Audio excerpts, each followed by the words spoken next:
with Mark from the Barber's Cut. Congratulations on the nominations and thank you for attending. Thank you. If you could just explain your role, your connection to the film, and then we can just go from there. Well, I wrote it and directed it, Yeah. basically, and produced it as well. Yeah, so many hats on this one. Yeah, probably about 10 hats or something. You won't be surprised to learn I did look you up Mhm. a week or so ago, and also you're connected to a lot of projects.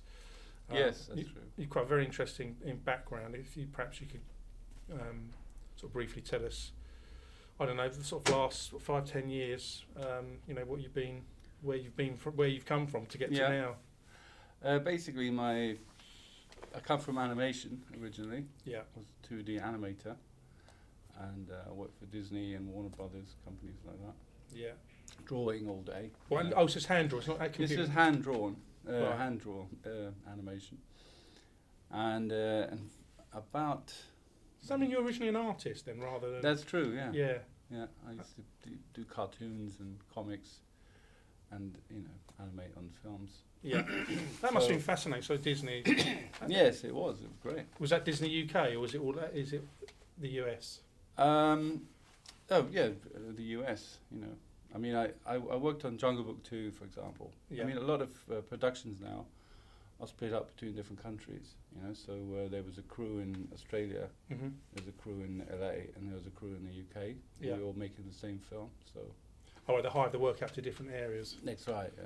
And I suppose with where are you originally from? You're not British, are you? I'm German, I think. You're German. Okay, Yeah. yeah. It's a bit. It's a little bit of an. It's very. Your English is excellent, but I can sense a bit of an accent. So sorry. You're in the. So you're working in the animation department. I was, and then I got into CG, Yeah. and I joined a company called Frame Store, that are famous for the Harry Potter films. Mhm. And they've done, what haven't they done really? A lot of films. And I worked my way up there to be a CG supervisor, animation Mhm. supervisor on films like the Narnia Oh, the non-Chronicles. films, Yeah. for Yeah. example, Yeah. and Primeval, the Yeah. TV series, and about 10 different projects all in all. And what point did you think this is fascinating? I love it, but actually I want to go off and perhaps make my own films? Was there a tipping point? Well, it was always in the back of my mind, basically, because I was helping to, create other people's visions, other people's Spike Jones. I work with quite closely Right. on where the wild things are, Yeah, great film. and which was great fun. But it was always his film, always his final decision, which is fine. That's his Yeah. prerogative. But I had my own ideas and visions in my head that I wanted to create as well, and so I started writing. Well, actually, I had a dream. I was sort of half awake in the morning. I had this sort of weird dream, and I wrote it down, and then this was the basis for a script, basically, Yeah. which turned into the Barber's Cut. Yeah. So while I was working at Frame Store, I actually asked the boss that whether he would mind me filming in the basement of the building, because there's an old boiler room there that wasn't used much, and I went down there by coincidence, because they also park cars there and stuff, and I think a friend of mine parked a car, and I looked around. There's this abandoned room, and it seemed a perfect set to be the laboratory for the Barber's Cut. So I asked, and he said yes. And this sort of kicked off this process where I asked people, do you want to read the script? Do you like the idea? And they'd say, yeah, I'll help you with this. I'll help you with that. And then I got on to shooting people, and put the project on there, and actors contacted me and said, we'd be interested. And also through my wife, Caitlin Moore, she knew actors because she studied film in London as well. So so I started to audition people, and it kind of organically all the bits and pieces sort of got together, and we started filming one weekend. The filmmaker I spoke to yesterday, he's first and foremost an actor, quite well an actor, and he was involved in he became like a director producer as well, and he said that he really didn't like doing the audition process with other actors, even though that was his background. I mean, is it a bit of a chore? Do you mind doing? No, that? I love it actually. I really like it. It must be terrifying for them, of course, I suppose, because a bit like an interview, I guess, or maybe they've done loads of them. I don't know, but it must be a hard task because you're doing something that's not really there yet. I mean, they're going against your script or going with your script, aren't they? So, and the lead character, how long did it take to find them? I mean, were they? Actually, it didn't take long at all because one of the friends that my wife worked with at this school, he was a stand-up comedian. Right. So it was George Lewison, Lewis Georgeson, and yeah, I mean he just fit in. He has this. He's really relaxed. He has a good sense of humour. As soon as you started reading the script, it was funny. So, and also Alisa Anar, who was also she was also a friend, and they actually knew each other from college. So that they were immediately relaxed. And she was the straight character, and he was more the comedian. And it kind of clicked. They had a chemistry. I mean, I did audition other people, but it seemed like it was a bit of luck, really, that they kind of had a good chemistry. And actually, the auditions were better than what ended up in the film, I think. Really? I remember, but yeah, because it really clicked. And I don't think they were nervous much either, because it was very casual, really. So I like auditions because the character that you have in your head, it suddenly comes to life. Yeah. And it's great to watch. It's great to see. And it can give the character something that it maybe didn't have. But I mean, that's what a good actor does, or actress. That they give it something that you didn't envisage, and you think, oh, that's actually better. And I mean, you've got this wonderful skill set previously that you brought with you.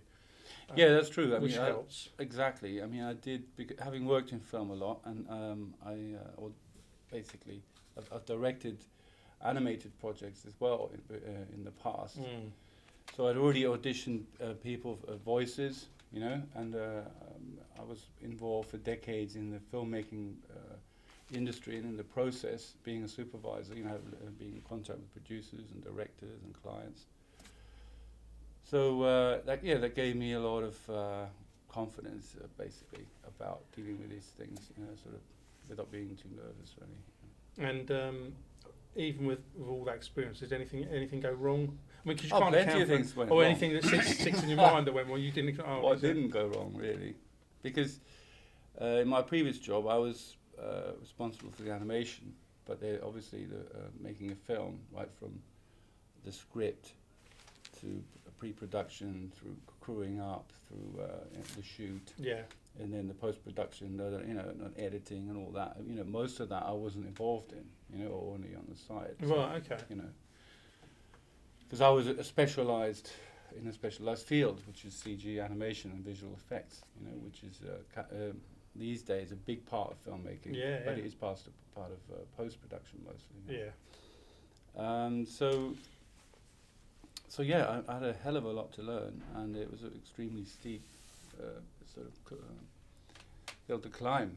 So even though you'd been on set, films were made, you had a really good understanding. Even that didn't prepare you for it, or it did. But only it to a certain helped, point. but it wasn't my responsibility. When you're just on a set and everyone doing their thing, and even though you may have a role on set, 10% or something, it's you're a passenger. You're sort of there, you watch it and go, wow, that's interesting, that's cool, It's not your responsibility if it goes wrong, or overtime or something. But when it's your own shoot, you are responsible, and the decisions you make are really important. And the buck stops with you. Of course, and the buck stops because you can't go back tomorrow. Necessarily. I mean, normally the shoot schedule is tight. And there's not much room to say, okay, tomorrow we're going to reshoot these few hours because the light was wrong or something, or I made a wrong decision about something. So that pressure I wasn't used to, and that was pretty strenuous. I found, sometimes. So I mean, it hasn't put you off making films in the future, though, I guess. No, it hasn't. I mean, I made another film. Yes. So answers that really. And Yeah, I'm working on a third. Sorry, I should have said, I know that because I've seen that your upcoming projects, of course, that clearly hasn't put you off. And how long was the shoot? It was actually 3 weekends. Oh, right, 3 consecutive weekends. Yes. Right, okay. So that's quite short. Mind you, it is a short film, of course. So Yeah. that's even so. That's a pretty short time slot. And how much of the film ended up being what was actually scripted, or was there any ad hoc as you were going? Were you pretty rigidly stuck to what you'd written down? And did you storyboard it? Sorry, I should have asked you if you storyboarded it. I did storyboard it because of my 2D animation background. You storyboard everything. Yeah. And you actually make an animatic. Basically, you edit together all your storyboard panels, so you already get a feel of the flow of the story and the length of scenes, and so you have a rough idea what the film's gonna look like, which is a huge thing to fall back on. Yeah. When you're on a shoot, and circumstances change, and suddenly it rains or something, you can't shoot what you were intending, and then you can go back to your storyboard and go, well, okay, if we do this inside instead, will this still work? You know what I mean? Yeah. So I did do a storyboard. I always do a storyboard, and I find it something great to fall back on if things don't go right. Well, again, it's another advantage because of your animation background. You've got a huge leap to visualise that even before a film is shot. Yes, I do have a good idea of what the film kind of looks like. Although these things change when you're on a set, when you discover the right set for your film. Sometimes the set itself has features that you think they're not in the story. Yeah. Like the set I was looking at recently had a beautiful staircase, which is fantastic light coming through it, but it's not necessarily part of that sequence. But it's almost a crime not to use it, So you kind of think, oh, how do I use that in the film, because it's going to look awesome, But it's you don't want to be damaging your story with visuals. Obviously, the story is always the most important thing for me. But on the other hand, some actors or the set or other circumstances can open doors and improve a film, I think, while you're making it. The unexpected surprises. And on that note, when you're working with the cast and crew, I mean, how do you? I wouldn't say motivate them, but how do you? I mean, are you open to their ideas? Yes, I am. Yeah. Is that something you're sort of really strong on? Is that something you sort of encourage? Yeah, I'd say so. Yeah, I mean, in auditions, I don't say, look, you have to have this accent, you have to do this, and this, and this. I think the people I've auditioned, they're most comfortable with a certain way, the way they love to do something. Yeah. And if that fits, that's the best fit.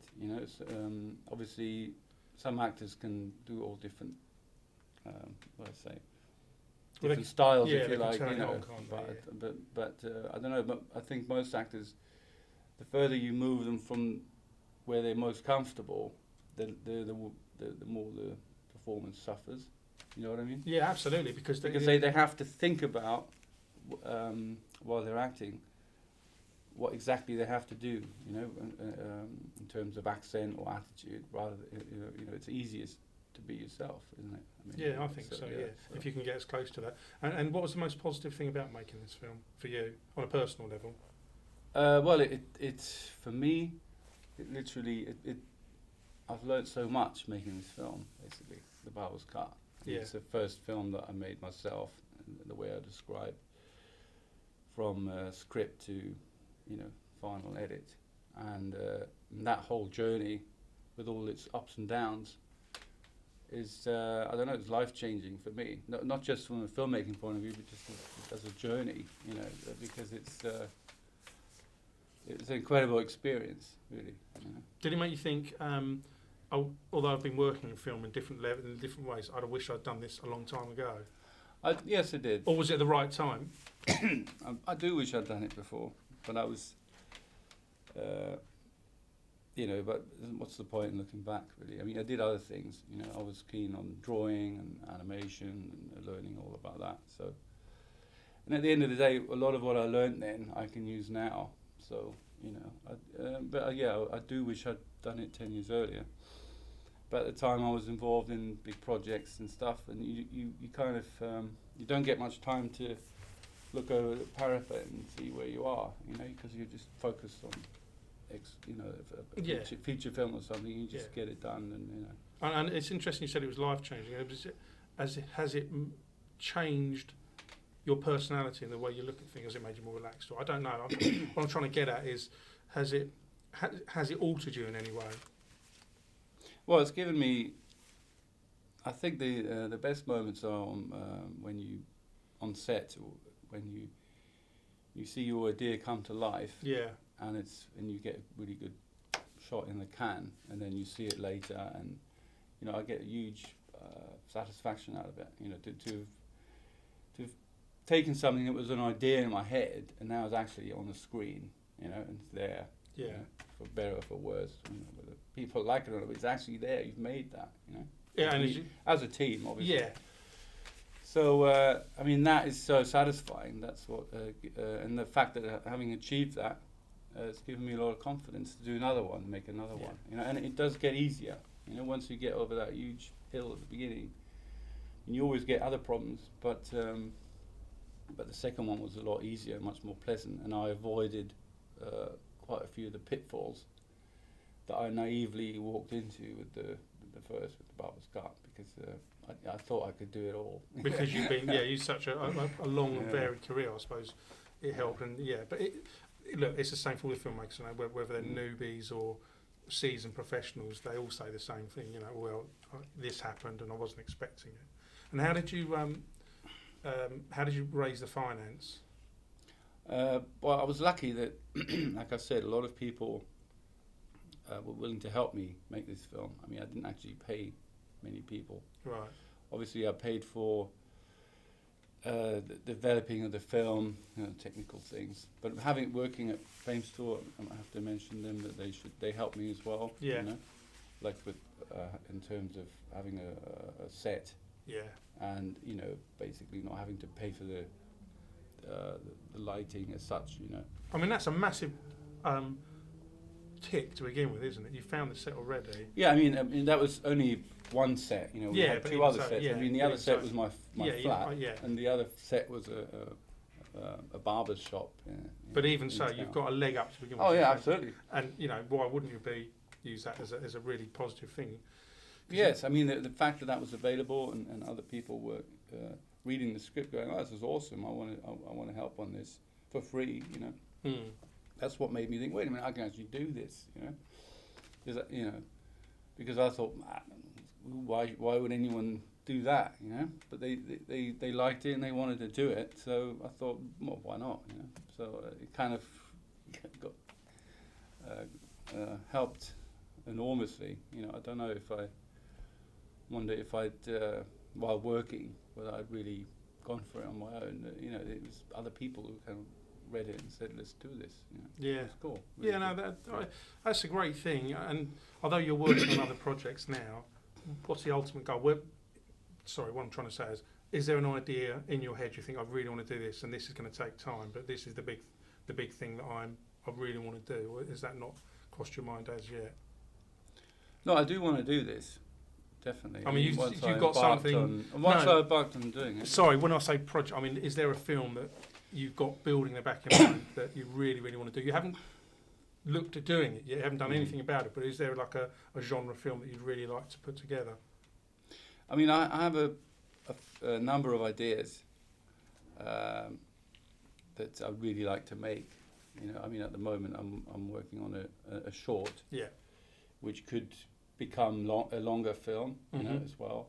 So, I mean, that's something I really want to do right now. I mean, whatever project I'm working on is what I'm concentrating on. I mean, there are other things on the back burner, but as soon as I start on something, I completely blank them out, basically, because you don't have enough energy or enough headspace to worry about that and that. Yeah, the concentration, I suppose. Yeah. You're just really focused. Yeah, so I'm just working on the current film, and that's what I want to do, and you know, that's it. So I don't really.